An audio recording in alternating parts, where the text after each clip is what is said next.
Have you ever wondered what would happen if one night you woke up and everything you had always believed was untouchable in the global commercial aviation industry suddenly started falling apart? Not because of an accident, not because of a financial crisis, but because of one aircraft, an aircraft that much of the Western world once treated like a joke, had just completed a 12,000-kilometer journey without a single incident. That aircraft is China's C929. And that test flight did not come with fireworks, a massive press conference, Hollywood celebrities, or some dramatic countdown. It was just one airplane taking off quietly and landing in a completely different world. For decades, people believed that the long-haul, wide-body aircraft market, the kind of aircraft that flies from New York to Tokyo, from Los Angeles to Dubai, belonged to only two giants, Boeing and Airbus. Nobody could touch that territory. The research costs were too massive, engine technology was too complicated, the international certification process was too long. But everything is changing, and it is changing much faster than most people expected. So what allowed a country that once depended almost completely on Western engines to design, build, and test fly a world-class long-range aircraft on its own? Is this really an existential threat to Boeing, or is it just a geopolitical show? And most importantly, if the C929 receives commercial flight certification, what will the global aviation market look like? Let's find out together. But before we go deeper into this story, if you like honest analysis that does not dodge the truth about the global technology war, hit subscribe right now so you do not miss what comes next.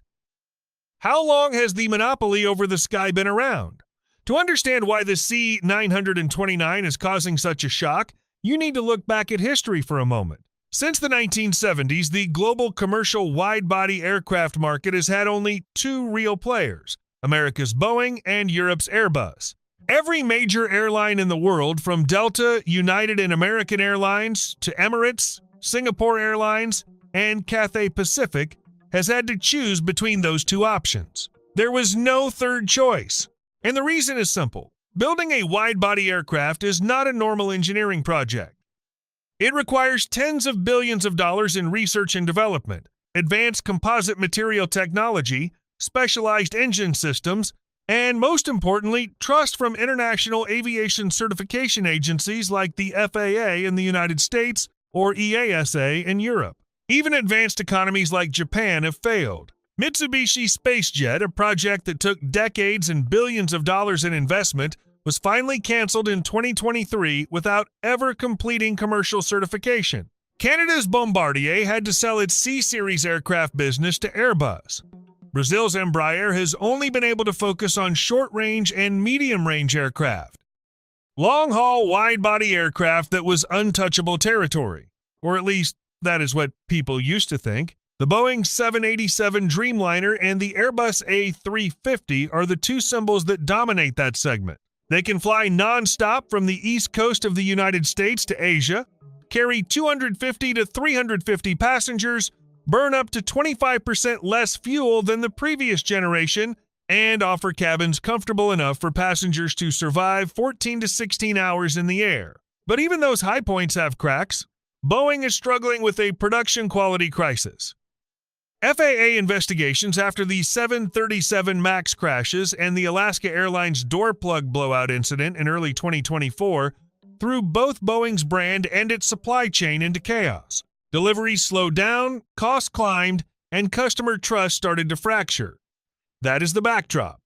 And in that backdrop, China made its move. But to understand why this matters so much, we need to look at the core of the whole story, the story of how a broken alliance became the catalyst for one of the most ambitious aviation projects in history. The C929 rose from the ashes of the CR929. The year was 2016. While the world was watching Boeing roll out new 787 aircraft and Airbus expand its A350 production line, a signed document in Shanghai quietly laid the foundation for a revolution. China and Russia announced a partnership to develop a wide-body aircraft called the CR929. On paper, it was a perfect alliance. Russia's United Aircraft Corporation, UAC, had decades of aerospace engineering experience. China's COMAC had massive industrial manufacturing scale and almost unlimited state funding. Both sides committed more than $2 billion in initial investment. The goal? Break the Boeing-Airbus monopoly in the long-haul aircraft segment. Fly nonstop from Beijing to London, from Moscow to Los Angeles. A true aircraft of the third world not dependent on Washington or Paris. The West paid attention. Boeing released an internal memo warning about threats from non-traditional players. Honeywell, GE, Safran Western aviation suppliers quietly watched the project. Then, everything collapsed. In 2022, the war in Ukraine broke out. Western sanctions tightened around Russia like a noose. UAC was forced to focus its resources on military platforms. Key engineers were pulled away from the CR929 project. Progress stalled. Emails went unanswered.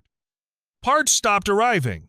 But the real breaking point did not come from politics, it came from power. China wanted access to Russia's proprietary engine technology, including advanced high-pressure bypass fan designs. Russia refused.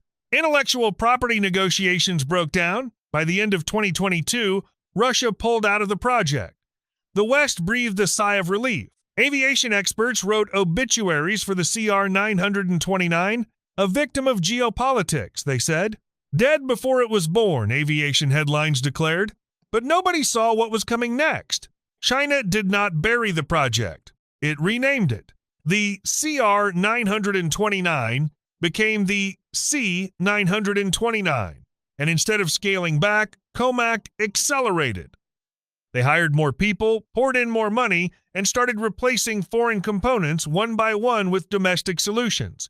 Avionics systems were swapped out, the fuselage design was rebuilt from the ground up, the certification process was restructured to align with international protocols through the Civil Aviation Administration of China, the CAAC. By the end of 2023, the first flight test model was ready. That may sound simple, but this small detail could change the entire game. China is not just building an aircraft, it is building a completely independent aviation ecosystem. What is inside the C929? That has the whole industry worried.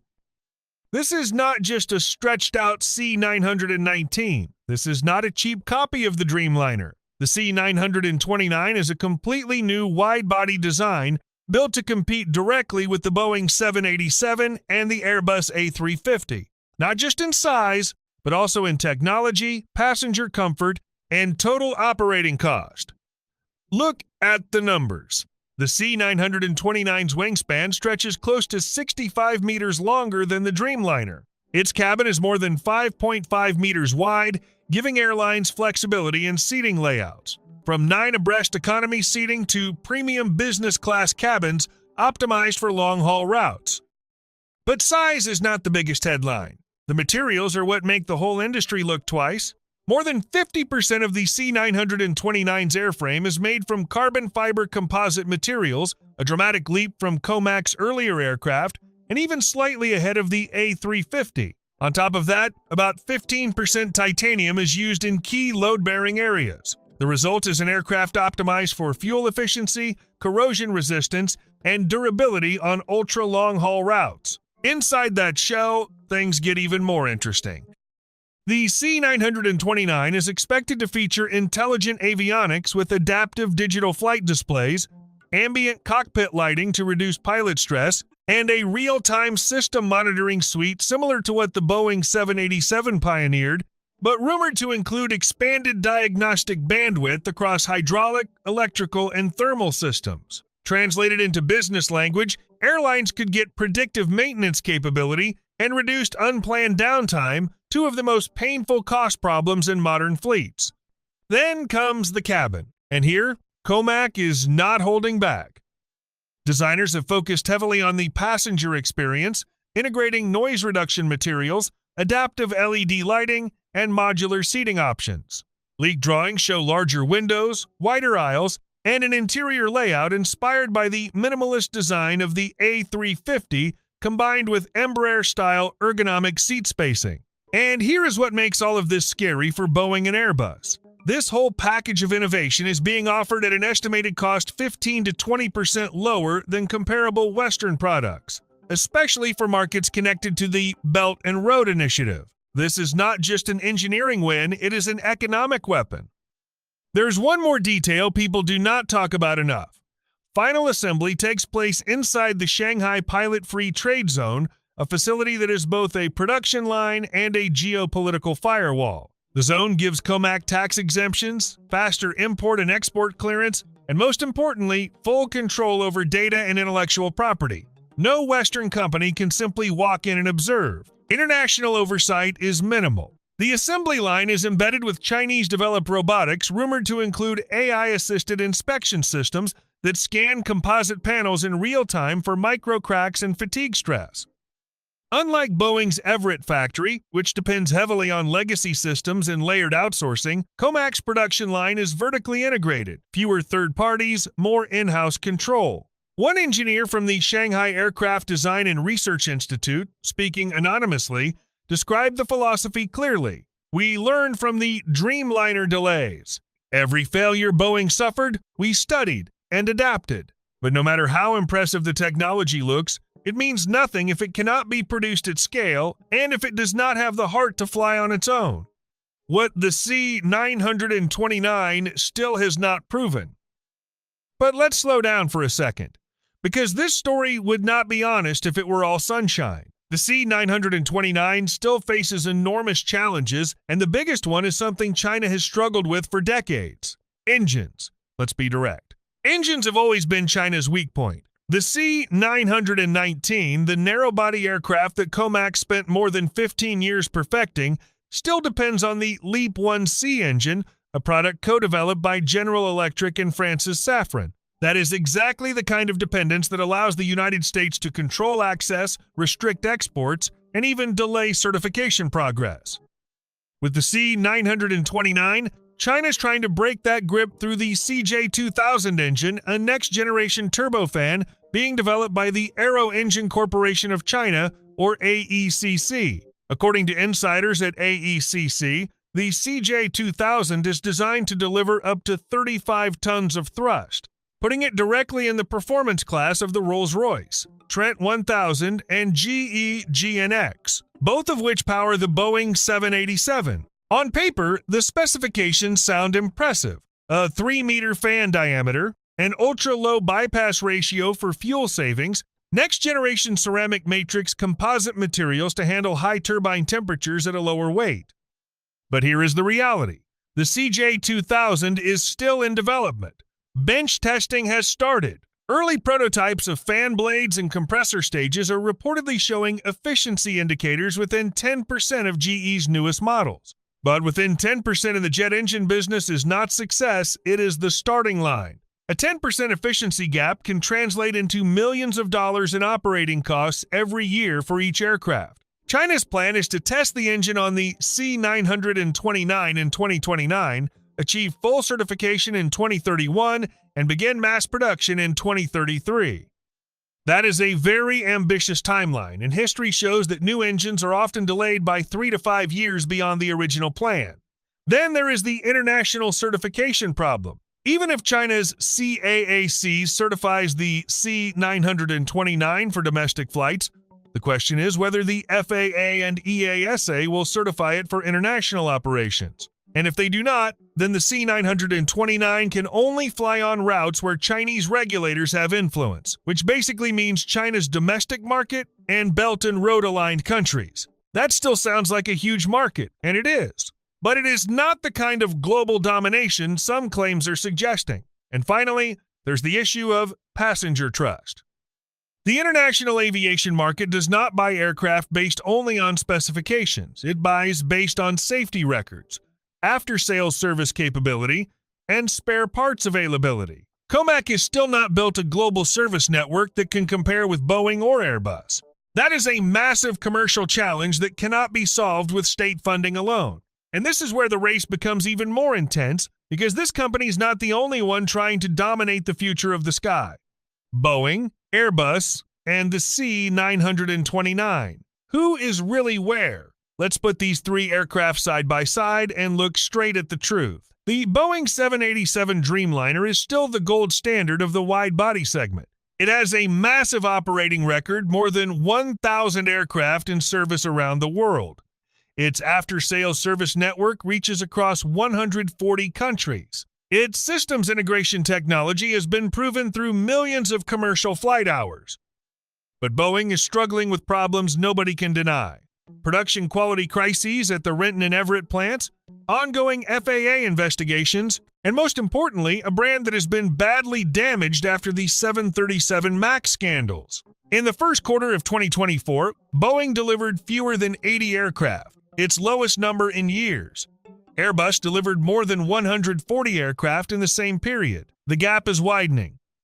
The Airbus A350 is seen as the smarter compromise.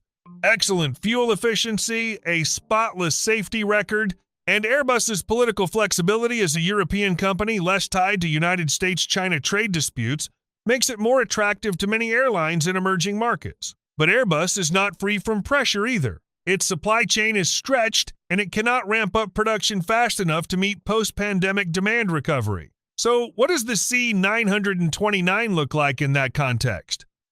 If China really delivers what it is promising, a long-range, wide-body aircraft with 50% composite materials, total lifecycle cost 20% lower, and built-in state-backed financing, then this is not just a competitor. This is a structural alternative, but here's the important balance point.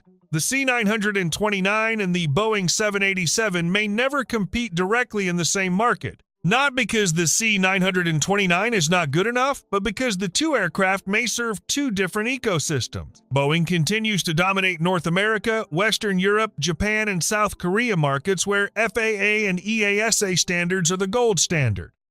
The C929 could capture the rest of the world, Southeast Asia, South Asia, the Middle East, Africa, and Latin America, where infrastructure is still being built and purchasing decisions are less tied to Western geopolitics, and that is exactly what makes this competition not just an aircraft battle, but a systems war. Imagine this scenario. A developing country receives a loan from a Chinese state bank to build a new airport terminal. The construction is handled by a Chinese contractor. The radar and air traffic control systems come from Huawei's aviation division.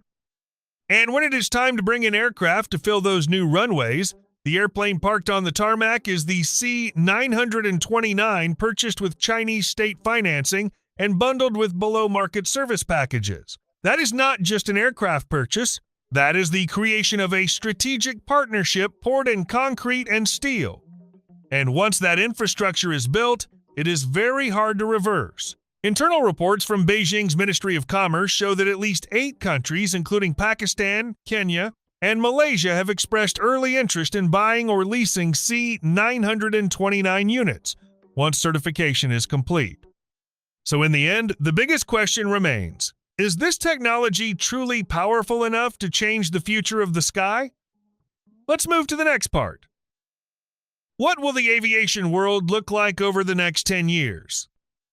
This is the part everybody wants to know, but few people are willing to say out loud. Let's start with the most likely scenario over the next 5 years. If the CJ2000 falls behind schedule, which is entirely possible, based on the history of commercial jet engine development, then the C929 will enter commercial service with a foreign or temporary engine, just like the C919 is currently using the LEAP-1C. That would significantly limit China's claim of being fully independent and give the West important leverage, but it would not stop the launch.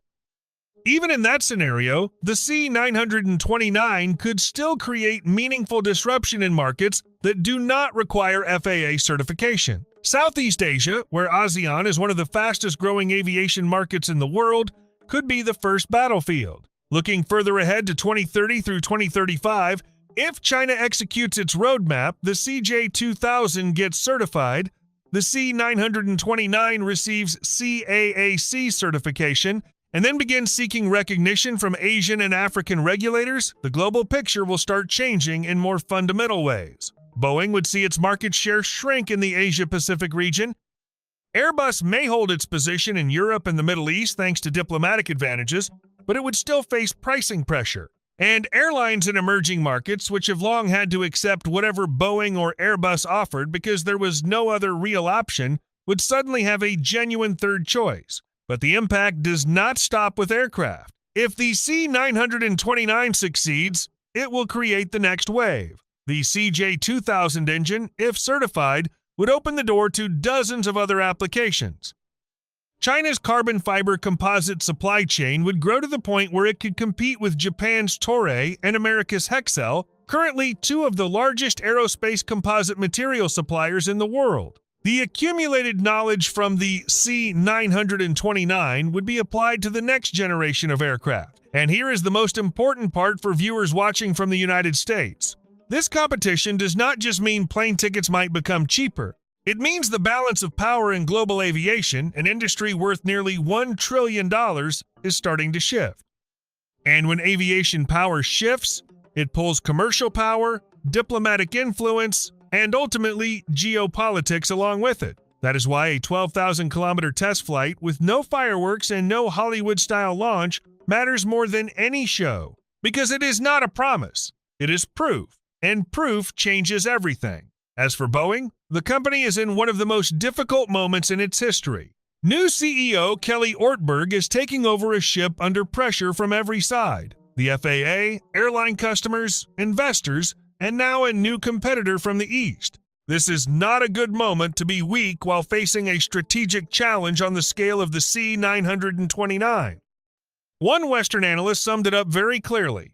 If the C929 gets certified and reaches even moderate fuel efficiency, Boeing's dominance in the Asia-Pacific will end. Airbus has more diplomatic advantage, but even Airbus cannot compete with a $150 million aircraft that comes bundled with an airport upgrade package and 20-year financing. So where do we stand in this bigger story? The C929 is not a silver bullet. It still has many challenges to overcome, the engine is not ready, international certification is uncertain, and the after-sales service network is not mature enough. Anyone who thinks Boeing and Airbus will collapse after one 12,000-kilometer test flight does not understand how the commercial aviation industry works. But this is clearer than ever. The race has begun, and this time, there is a real challenger. China has proven something many people once doubted, that a country can build a long-haul wide-body aircraft without Western permission. That changes the psychology of the entire industry. And in business, psychology often leads reality. The question is no longer whether the C929 can fly. The question now is, who will sit on it, who will operate it, and who will shape the rules of the sky over the next 30 years? That is the question. Boeing, Airbus, Washington, Brussels, and Beijing are all trying to answer, and nobody is completely sure. What do you think? Is the C929 really an existential threat to Boeing, or is it just an important geopolitical step that still is not enough to flip the whole game? Leave your thoughts in the comments below. And if this video gave you a new way to look at the technology war reshaping the world, hit like and subscribe because this story is only just beginning to take off.